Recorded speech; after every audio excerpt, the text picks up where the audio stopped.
Ano-ano nga ba ang mga mahalagang papel na ginagampanan natin sa mundo bilang mga tao? Ang mga tao ay may mahalagang papel sa mundo bilang mga tagapangalaga ng kalikasan, tagapagtaguyod ng pag-unlad ng lipunan, at tagapagpalaganap ng kultura at karunungan.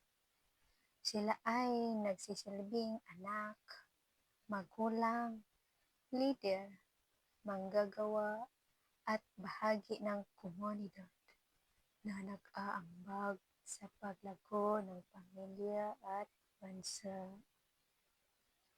Narito ang mga pangunahing papel na ginagampanan ng tao sa mundo. Una, tagapangalaga ng kapaligiran. Tungkulin ng tao na protektahan at pangalagaan ang kalikasan para sa susunod na henerasyon. Pangalawa, tagapagtaguyod ng pag-unlad o lipunan at bansa sa pamamagitan ng pagtatrabaho gaya sa marketing, customer service, human resources, pag-aaral at pagbuo ng teknolohiya.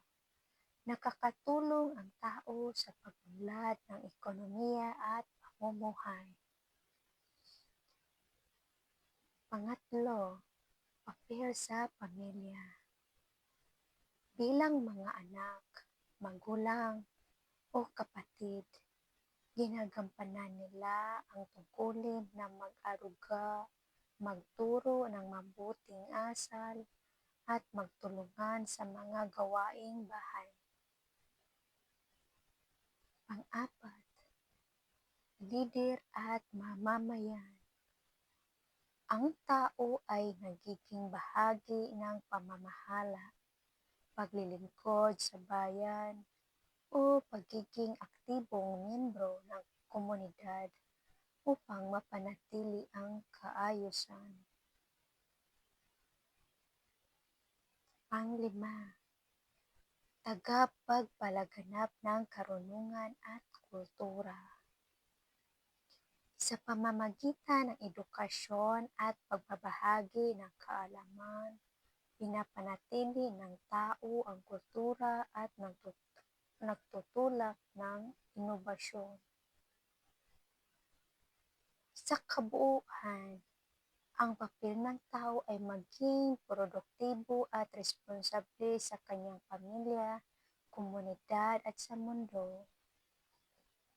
Salamat po sa panonood ng maikling video na ito. God bless everyone!